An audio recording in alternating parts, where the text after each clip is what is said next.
Hi friends, welcome to my channel Lakshminarayana 188.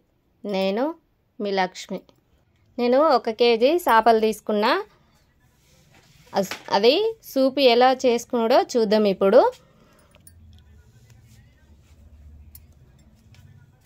అల్లం, ఉల్లిపాయలు, ఎల్లిపాయ రెబ్బలు వేసి మెత్తగా గ్రైండ్ చేసుకోవాలి.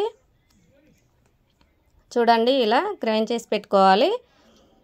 ఒకటి మందపాటి గిన్నె తీసుకొని ఆయిల్ పోసుకొని అందులో అల్లం వెల్లుల్లి పేస్ట్ వేసుకొని కాస్త గోలనివ్వాలి. బగారాకు, బండ పువ్వు వేసుకోవాలి. 3 యాలకులు, 3 లవంగాలు వేసుకోవాలి. ఇప్పుడు అవి కాస్త గోలనివ్వాలి. పసుపు వేసుకోవాలి. గరం మసాలా, ధనియా పొడి, మెంతి పొడి, జీరా పౌడర్, మిరం తగినంత వేసుకోవాలి. ఉప్పు తగినంత వేసుకోవాలి. బాగా కలపాలి.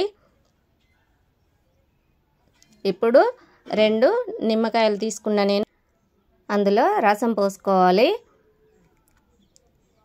కాస్త ఉడకనివ్వాలి. ఇప్పుడు చేపల పీసులు వేసుకోవాలి. అలా అన్నీ వేస్తూ ఉండాలి. వాటిని నెమ్మదిగా కలపాలి.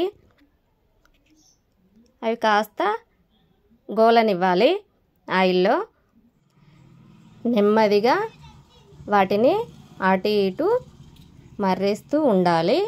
ఇప్పుడు మనం చింతపండు రసం పోసుకోవాలి. అందులో నెమ్మదిగానే చేసుకోవాలి, లేకపోతే ఆ పీసులు నుజ్జు నుజ్జు అవుతాయి. కొన్ని వాటర్ పోసుకొని మూత పెట్టేసి ఉడకబెట్టుకోవాలి. ఒక 5-10 నిమిషాలు ఉడికితే సరిపోతుంది. చూడండి ఎంత బాగా ఉడికిందో, ఎంత బాగా వచ్చిందో చూడండి. పీసులుగా సూపర్గా ఉడికింది, సూపర్గా వచ్చింది. ఇప్పుడు స్టవ్ ఆఫ్ చేసుకోవాలి. అన్నంలోకైనా చపాతీకి కూడా చాలా టేస్టీగా ఉంటుంది. తర్వాత అది ఎలా ఉందో నాకు కామెంట్ బాక్స్లో చెప్పండి. లైక్ చేయండి, షేర్ చేయండి, సబ్స్క్రైబ్ చేసుకోండి ఫ్రెండ్స్. గంట బెల్ కొట్టడం మాత్రం మర్చిపోకండి ఫ్రెండ్స్.